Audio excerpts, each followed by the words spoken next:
it's Imani, and welcome back to Not an Influencer, where I don't want to influence you or sell you anything, but I do want to inspire you. Today, we are going to be talking about a topic that is near and dear to my heart personally, and it is about how to find your soulmate. I have two amazing guest speakers who are also going to chime in on the topic. Okay, so without further ado, I do want to get into the interview with the two women that I really admire. So let's get started. Go ahead and introduce yourself to all my wonderful viewers. Hey guys, so my name is Monica Scholler Anderson. I am Imani's aunt, and I'm also an author and a nonprofit founder. So I'm so excited to be on this episode. I'm a big fan of the show, so I'm just excited to be part of it. My name is Rhonda Owens, and I am Imani's auntie. Hi, viewers. So glad to have you on this episode. This episode is all about relationships. And even though I'm in a very, very happy relationship that I've been in for like 3 years, you are at like what most people qualify as like the finish line, right? Everyone is like wanting to get married, even though I know most people that are married say that that's just like the starting line. But you are like, you've made it in like most people's minds. So tell me a little bit about your marriage. Let's start with, how long have you been married? So this year it'll be 10 years that I've been married. In November it'll be 10 years, and we were together for 2.5, 3 years before that. I have been married. It will be 8 years on Tuesday, May 16th.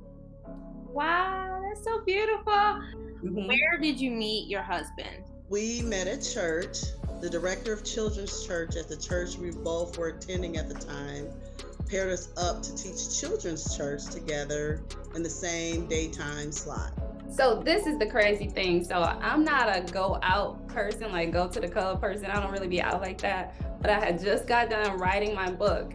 And I'm like, let me go out with my friends. You know, I just need to be out, go have some fun. So we went to MGM Casino in downtown Detroit.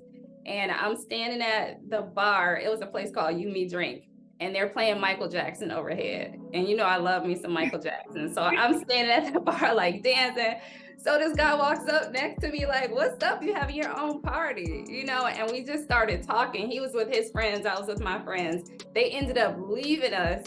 And we were there just talking for a long, long time, getting to know each other. What do you do? What's up? What's up?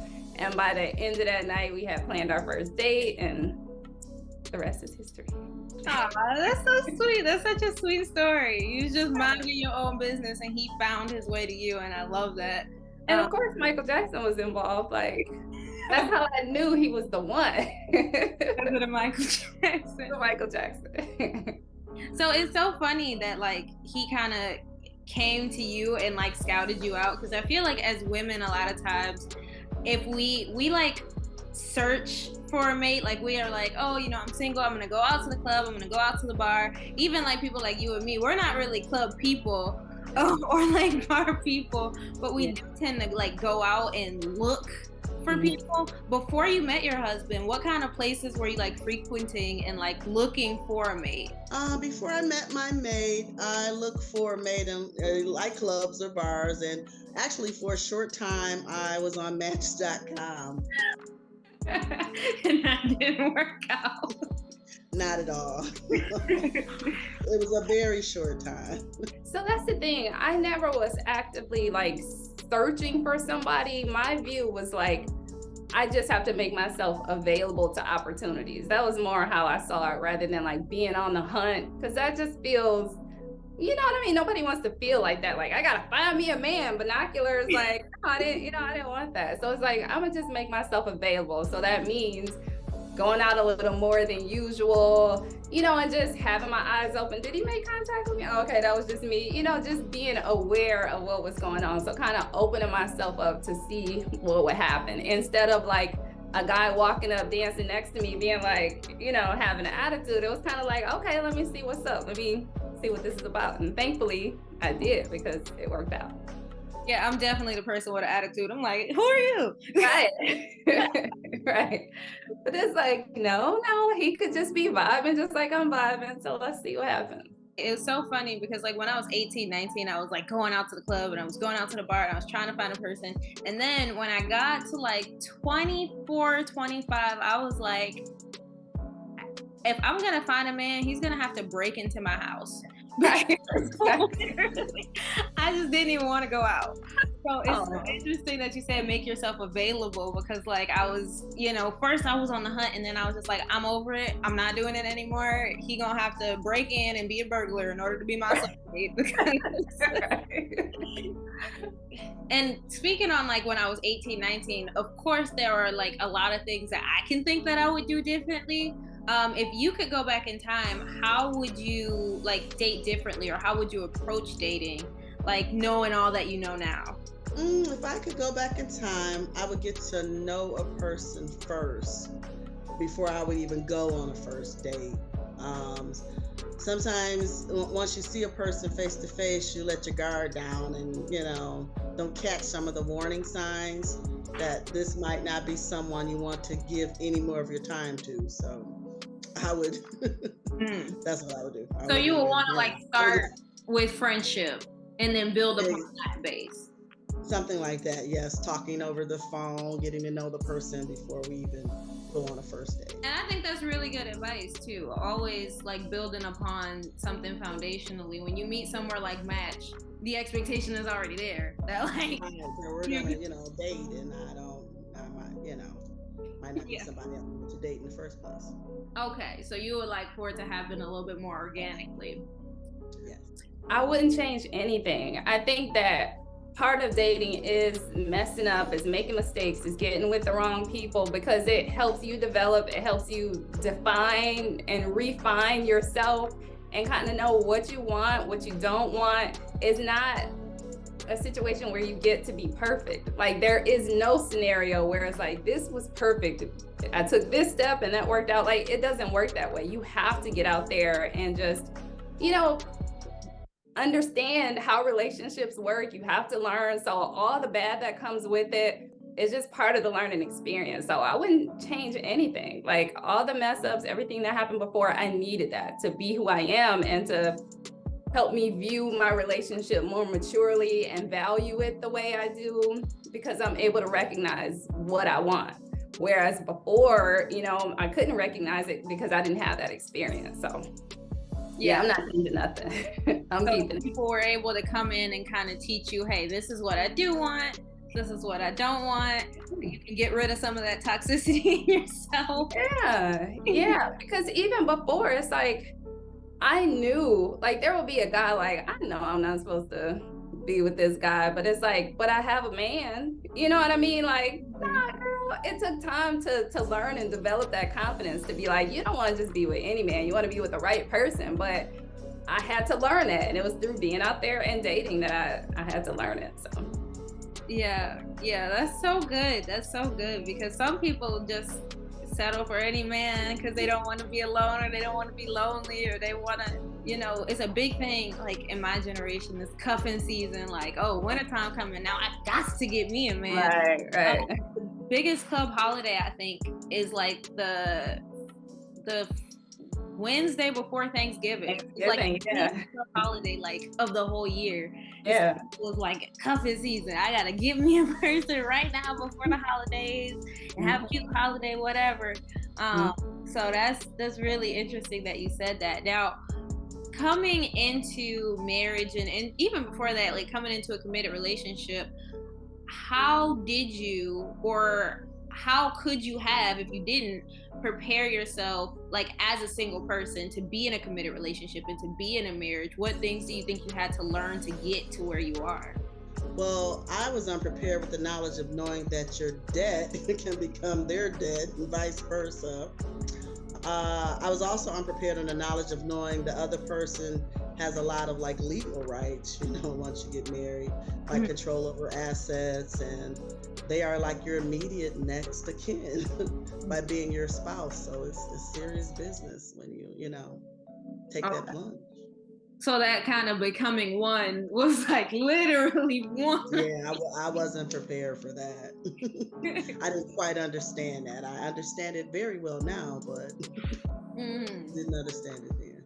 The best preparation, again, was just being out there, being with different people, because I needed to know what I wanted and what I didn't want, what I could tolerate, what I couldn't tolerate. And I needed to learn about myself. So I think the best preparation was me being confident in myself. Like, it's hard to love somebody else and care for somebody else and give to somebody else when you're not doing that for yourself. So that's the best preparation, I think, is that you can just be in a place where you are meeting somebody who's only adding to your life. You're not looking to them to make you happy. Like, you already got that. You're taking care of yourself and doing what you need to do. So you're just meeting up with somebody who's going to enhance your life. So once I got myself to a more confident place, then it's just like, okay, now I'm ready. Like, now we can just do life together and be together, rather than finding somebody to make me happy. Like, that wasn't the way to go. So yeah, that was preparation. Living, stepping into my confidence, and just doing me. That's really, really, really good. And you mentioned kind of at the beginning of that like you had to learn what you will and won't tolerate, and what things are acceptable for you and are not acceptable for you. What are some like red flags maybe in the past relationships that you would have accepted or would have ignored or looked past that you would immediately notice as a red flag now? Past relationships, I ignore like the signs of abusive behavior, like, their insecurity or their control tactics that were obviously going to cause conflicts in an ongoing relationship. Mm-hmm. I ignored those signs. What kind of signs did you like ignore? Just, I could tell there was like some jealousy there or some insecurity there when, if I said I was going somewhere, or, just you could kind of see, I could kind of see the way he was reacting to certain things. He didn't like me to go places, things like that. It was just insecurity. I guess maybe thought I would meet somebody else if I went out or something. I don't know, but he just was really insecure about things. And I kind of saw it in the beginning, but I ignored it. It's funny that you say that. I actually, I talked to my other aunt about this, and one of the things that she said is she didn't really feel safe with a partner until she had like met her husband. So yeah, that was like a red flag for her. And it sounds kind of like you have like a similar thing, not necessarily feeling unsafe physically, but just like, I don't even feel safe to be organically myself and like live as the person that I am, because I go out to church and they thinking I'm gonna meet somebody at church, which you did, but they didn't know that yet. They had no reason. Didn't have a clue that I'd end up with somebody I met at church. That's so funny. Well, first, let me say, it's not always about like red flags. Like, just because a person isn't for me, it doesn't mean they're a horrible person and they're just, like the enemy or the bad guy. It's just like your lifestyle and my lifestyle I can't be with a party promoter for a club. Your lifestyle is totally different from mine. I'm trying to be at home, I'm trying to not live that lifestyle. So you're not a terrible person, you're just not for me. Mm-hmm. But red flags, even in past relationships, I had a tendency to like, oh, well, he didn't mean it like that, or he was just going through this and that's why this type of behavior showed up. And I understand like working with somebody, meeting a person where they are and kind of working through things, but it can't be to your detriment. And I was putting myself in situations where I was at a disadvantage because of they were going through something and I was allowing myself to be on the wrong end of the fallout from what they were going through. And it's like, I would never do something like that again. I had a gut feeling, I knew this wasn't right, but it's like, just everything will be okay. It'll get better. And it's like, no, you can't hush that. Like, your gut is a real thing. If something is telling you this is uncomfortable or this doesn't feel right, like I really had to listen to that. And people don't really teach you how to do that, how to like really listen to your intuition and pay attention. You're getting headaches all the time. Like, why am I getting a headache? Because your body's trying to tell you something like this ain't okay. So I think more so the red flags that I would pay attention to is my body alerting me to like, this ain't it. Like you got to find something else. So just paying attention to how I'm responding when being in somebody else's presence. How are they making me feel? Are they making me a better person? Are they taking away from my energy? Are they bringing energy? Like, what does that look like? So I think just more awareness is what I'll focus on. I think that is so good. And that's something that I even struggled with, like in the past. I had somebody who made me so anxious and I couldn't figure out why I was so anxious. Like I took it as, oh, like he gives me butterflies. That is anxiety. It was not butterflies. And even That's your sympathetic nervous system. yeah, and like now, years after my relationship with this person, he will show up in my dream, and I know if he shows up in my dream that I'm anxious about something. Oh, A representation. Like it's the nightmare. Like I'm back with that person. It's like, oh, it's a nightmare. I'm sweating when I wake up. Oh my God, you got it. You inherited it or something.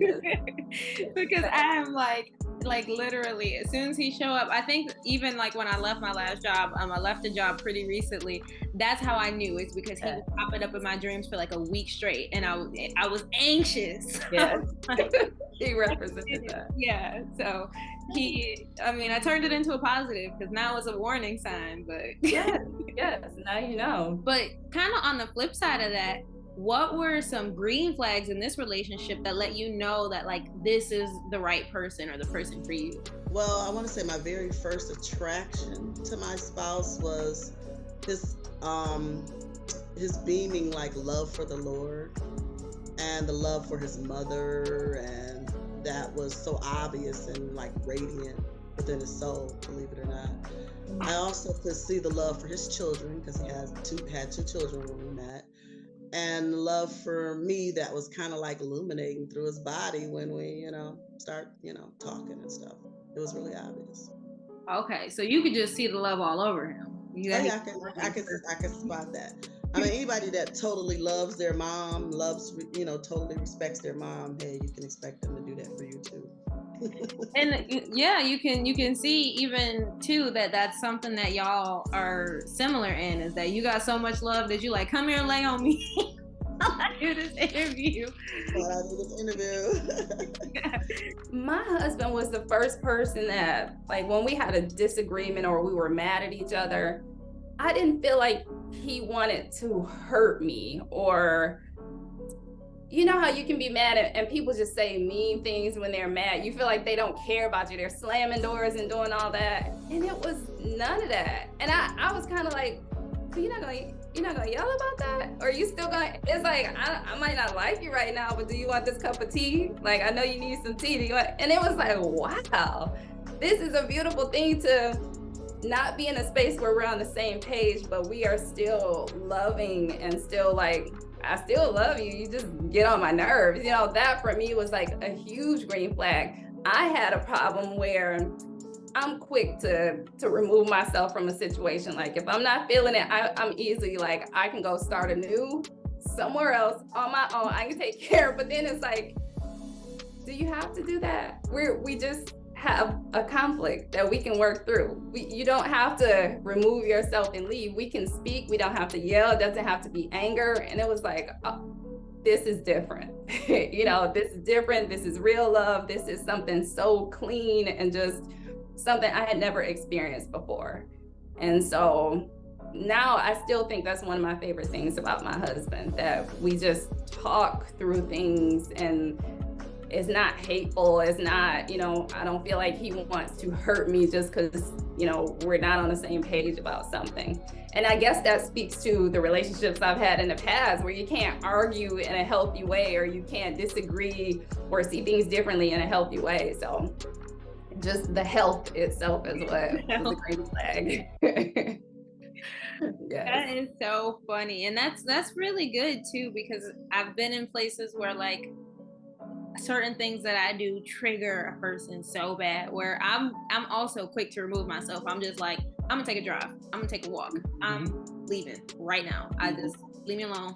And that irritates people. Like when you just like, I'm about to go, then they're like, oh, you gonna go cheat on me? Like what you about to go do? Like, I'm about to go sit by the lake. Like chill out. So that's really, really good that like when the things that you do are not agitating them to the point where they just like, I can't, we can't do it in a healthy way, or everything just becomes super toxic because of the way that you cope, or because of the way that they cope. And that's so good and positive.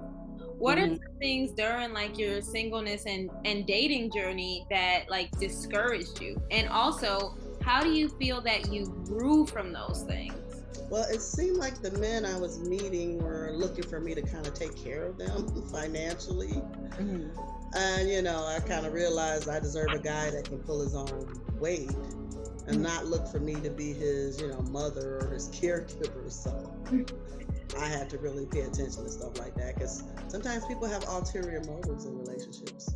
Definitely wanted somebody that was on your same level, that you didn't have to like reach down to kind of pull up. And I know that's something that I've seen in my past relationships, where I'm like, I'm the one with the car, I'm the one with the job, I'm the one, doing this, I'm the one paying for things. And in the relationship that I'm currently in, sometimes he's paying for things, sometimes I'm paying for things. He just paid for all the groceries in his house. So it's really good to have somebody that can pick up the slack when you fall off. I think the discouraging thing was being single. Like that was so discouraging, because you come to a certain point, or maybe a certain age, there's this societal view that we have to be married by a certain age, or things have to happen on a certain timeline. And then when it's not happening, it's like, oh my God, what's gonna happen? What is my life gonna look like? So for me, it was kind of like, am I ever gonna find that person? Does the person that I envision actually exist? Is the type of relationship I'm looking for a real thing? And again, with me not venturing outside as much as I should, like, how am I going to find this person? So it was a lot of uncertainty that my life would look the way I envisioned it. So I really had to start doing like, I got to make sure my life is happy whether I find somebody or not, because it's not a guarantee that you're going to find somebody. And I can't look for this fulfillment from them. So for me, that was the growth, was just being like, my life got to be popping on its own, because if I don't meet that person, I still want to be happy and have a fulfilling life with, like great relationships. But being single, I ain't like it.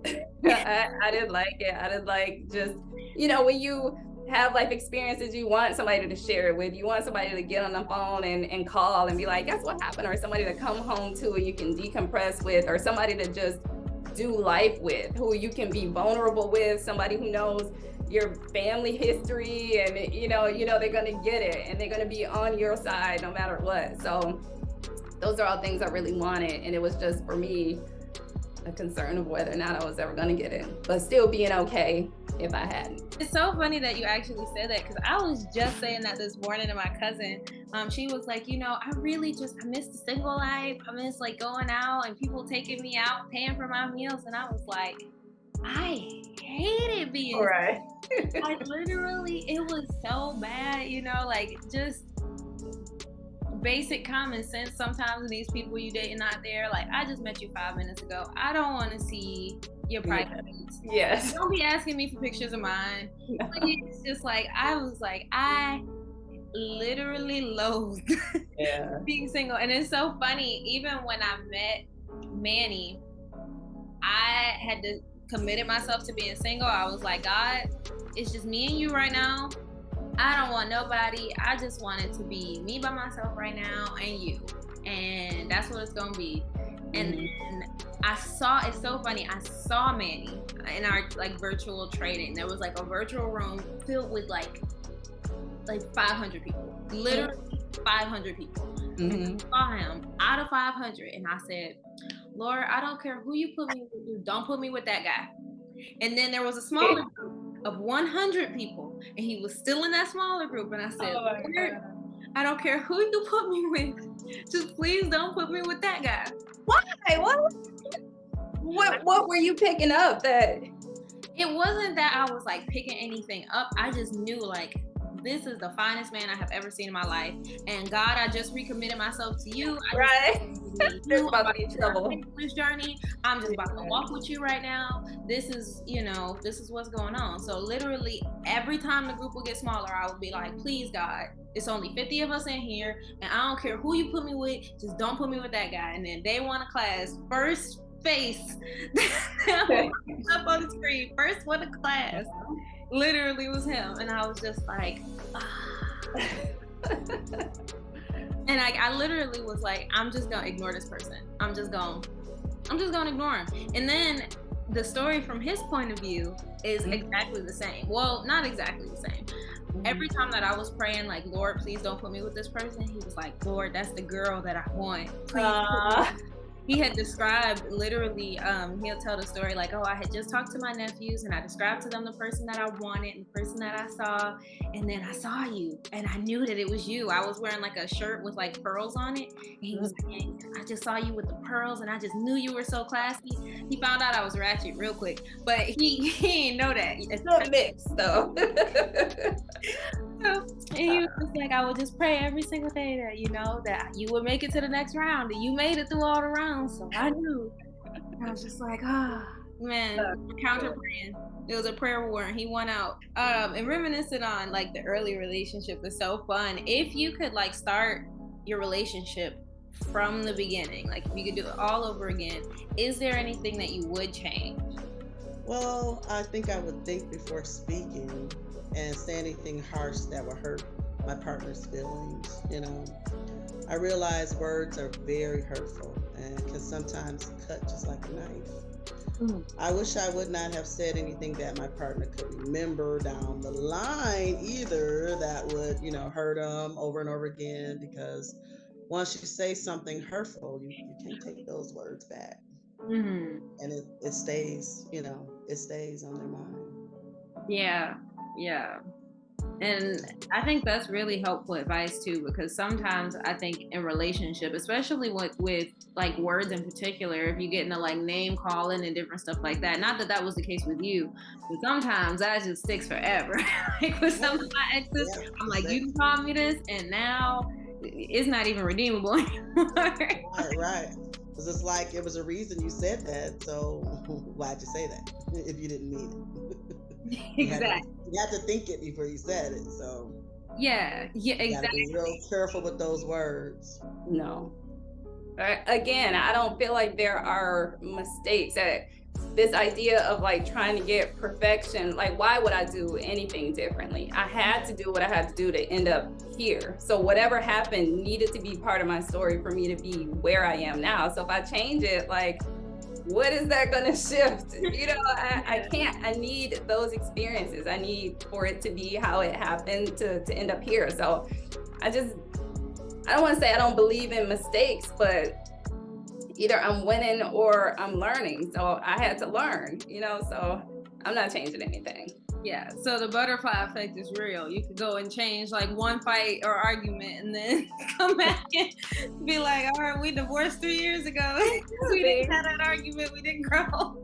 I know, it could be, but more so I really think it's just all the mistakes are necessary. All the things you didn't know and all the learning you have to go through is a necessary part of the process. Like if we look at life and we're like, let's take away all the mistakes, then you have no resilience, you have no reason to show determination, you have nothing. Just there's no stakes, there's no nothing. So like, what is a story without the challenges and without, the ups and downs? Like then you have nothing. So you can't regret, you can't go back and want to change things. It's just, certain things, of course, I look back at my Facebook posts like, ooh, God, I wish I never had access to Facebook back then, but you grow, you learn, and you get to reflect back on who you were and see your growth. So I don't regret anything.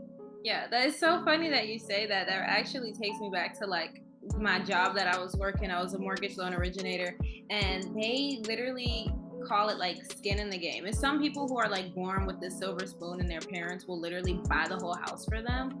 And they made it so that you have to put some money down. Your parent cannot put the whole thing down for you, because if your parent puts the whole thing down for you, you will default on the house.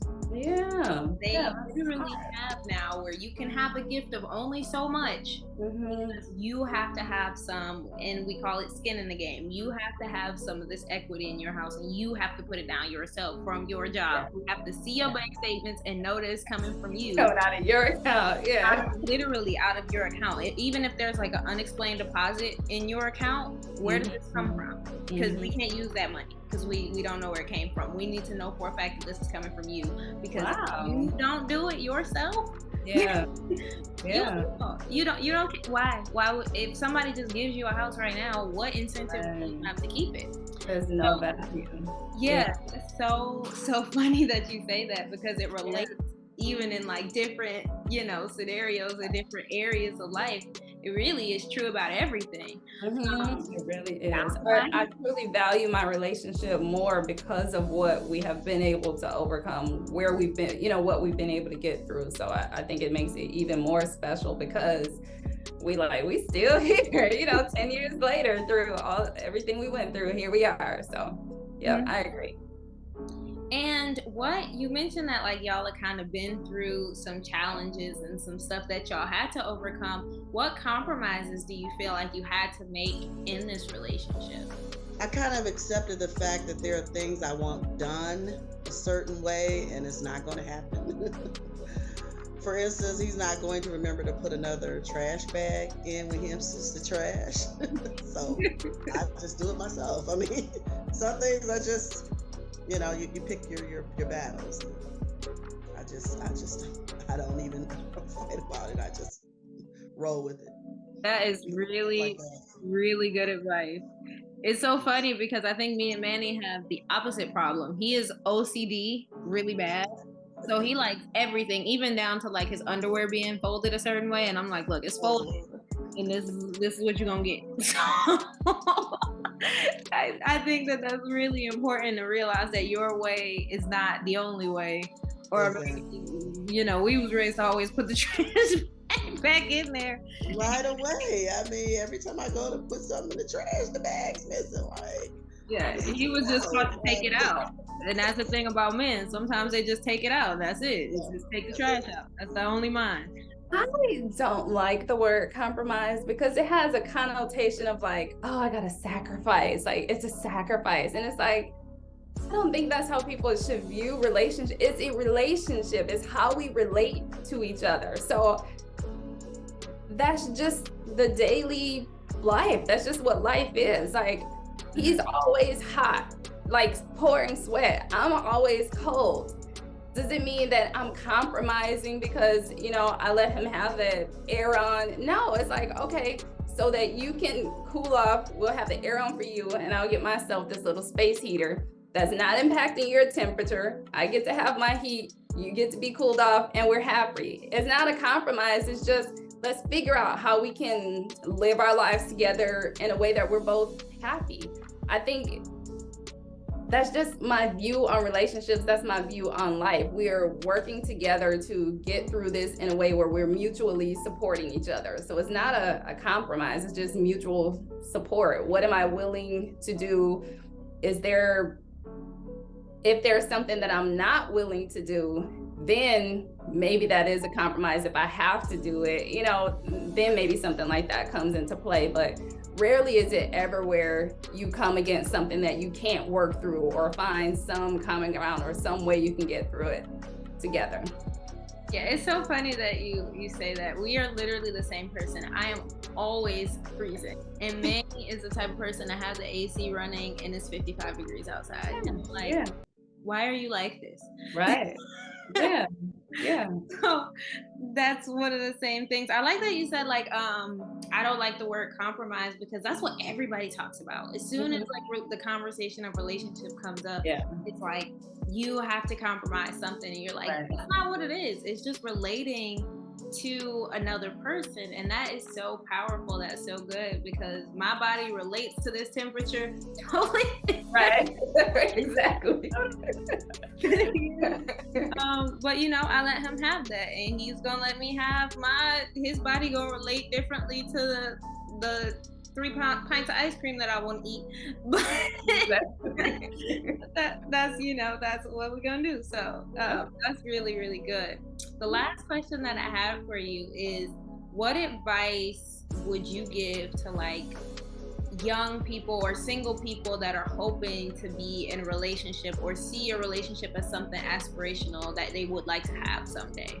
Well, I would say this, it is advantageous to consider a mate that has the same religious, moral, economic, and child rearing views you have. Even though you're still going to disagree with them from time to time, at least that gives you something important topics in common. You can have healthy discussions about these topics throughout your relationship with them, because you guys, have that to stand on.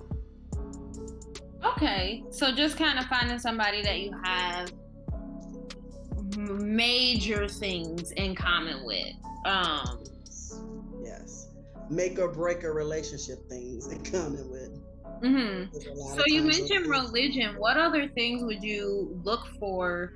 Like, hypothetically, if you weren't married to your husband, of course, I know that he's the one for you. But like, when you were single, what kind of things were you looking for specifically to have in common outside of religion?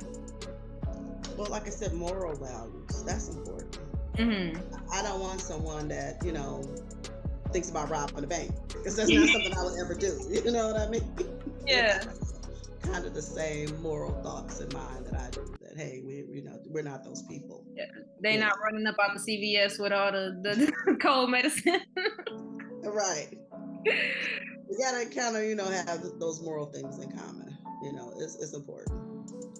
I would say my advice first would be to check your reasons for why you want this so bad. Is it because that's what you feel like you're supposed to have? Is it because you feel like you're going to find some fulfillment? Or is it because you're looking to like find that best friend, somebody you can be with? Because your motivation for why you want to be in the relationship is going to kind of determine how that relationship goes. If you're going in, again, looking to fill some void or some emptiness, that's not the way. It sounds like you still got some work to do, so maybe continue your self-work and get to a good place. But if you're going in and looking for somebody to share your life with, then do that. In your search, look for somebody who's gonna give the same effort as you. I think 2 people who are showing up every day and giving their all, they're gonna find a way to work through things. So just find somebody that you like. Relationships should be fun. It shouldn't be dramatic. It shouldn't be fighting and doing all that. Like, it should be fun. It should be you going through things together and coming out on top and being friends. I feel like my relationship with my husband is primarily built around friendship. We're watching the UFC fights together. We're doing like all these things that we enjoy together. And then when we come against something that's hard, it's easier because it's like, that's my homeboy I'm getting through this with, so we're gonna make it work. So I think just understanding your own value, knowing where you stand, knowing what you want, knowing what you bring to the table, understanding who you are first before you try to involve your life with somebody else. Then once you're in that place where you're merging your lives together, just figure out how to be happy while making this other person happy. I think it's very simple. It doesn't have to be complicated. And just have fun. Enjoy your life. Enjoy them. Be a beautiful person and do it together. That's it. That's really good advice. I know that when I was single, or at least when I was very young and single, I was not trying to work on me. I was just like, I'm gonna get a person and we're gonna build it together. And then when I got to a place where I was just like, forget a person, I'm gonna do this on my own, that's when he showed up. And you see, that was the key. When you're like, it's me and you, God, I'm gonna work on my relationship with me and you, finding fulfillment within yourself. And then that's what opened the door for you to be able to share your life. So that's the key. Because before that, it's so many times when I thought like, I'm ready for love. He gonna show up on a white steed. Somebody will show up on a donkey. and then I found out they was an ass, and then I was like, okay, this wasn't it. So then Manny finally showed up. He was on a turtle. It took him a long time to get here. That's okay. He was very confused and on a turtle, but he finally did show up eventually. Turtles live a long, healthy, happy life. You know, they're drama free, so nothing wrong with turtles. Well, thank you so much for like coming on my show and talking to all these young viewers and helping them, you know, find hopefully one day what you have. Any final thoughts before I let you go here that you want to share? I want to say love is the ultimate, most important thing. If you love a person, I mean, anything else you can get through, I think. But you gotta have love. You gotta have love, and you have to have trust. That's just so important. Those two things are so important. Love and trust. And I have that in my relationship, and I'm like totally blessed.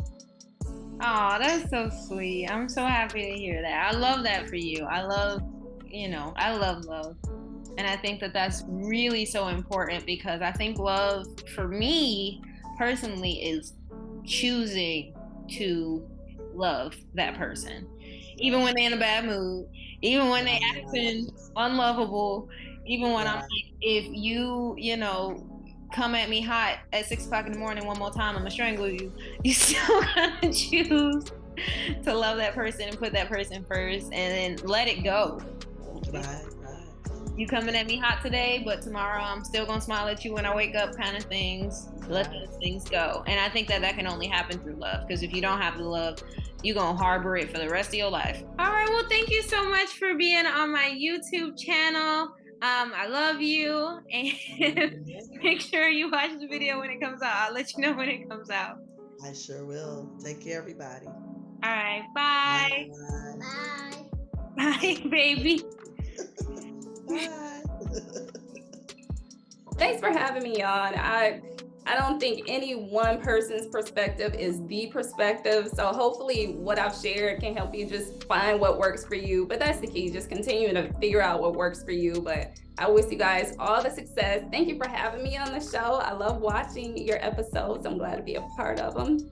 And just good luck with everything. Is there any advice that you have for the people that you want to share? Man, I don't know. I haven't made it yet. I don't know that I'll ever be able to share anything, because I always feel like even when I am at the place that people are trying to get to, I'm like, yo, I have not made it. That's why I brought in a guest star, because she made it. She knows how to get there. You know, I'm gonna probably share some of my tips just for a happy and healthy relationship in the episode, but man, I don't feel like I made it, and I don't know that you ever feel like that. What is made it? Like, what does that represent to you? I don't know, just a place where I feel like when people used to ask me like, what do you want to be when you grow up? I always had like the answer, and now I just kind of say like, I want to be happy. So maybe made it is when I look back on my life and I'm like, 80% of the time I was happy. Because right now, 80% of the time I was confused. So I'm gonna get to a place where 80% is happy. I'm not there yet. In your relationship, do you feel like happiness is a factor? Are you happy in your relationship? Oh yeah, I love Manny. I love him even when he's getting on my nerves. This morning he came in real hot at 6 in the morning, and I was like, yo, you are real hot right now. It's 6 in the morning. Do you want some coffee? Because you need something. You need some juice or some coffee or some something. So what I want to point out, by your own standard, it sounds like you already have made it. If your standard of making it is simply being happy, it doesn't have to be this big ideal. If it's simply, I'm happy, even though this dude is getting on my nerves at 6 a.m., I still care enough about him to want to give him some coffee. That for me is fulfilling. I'm happy. Then girl, you made it. So you already here. You're already in the seat right next to us. So you hear that, YouTube? I already made it. So listen to me, because I know what I'm talking about sometimes. Thanks again for letting me join the show. All right. Thank you so much, Auntie. I love you. Thank you. I really appreciate it from the bottom of my heart. No problem. Love you. Bye. Bye-bye. All right, so that is essentially how you want to find your soulmate. Is there anything that you agree with? If so, let me know in the comments down below. Thank you guys so much for watching my video. Make sure to comment, like, subscribe, share this with another single person, and I will see you next week.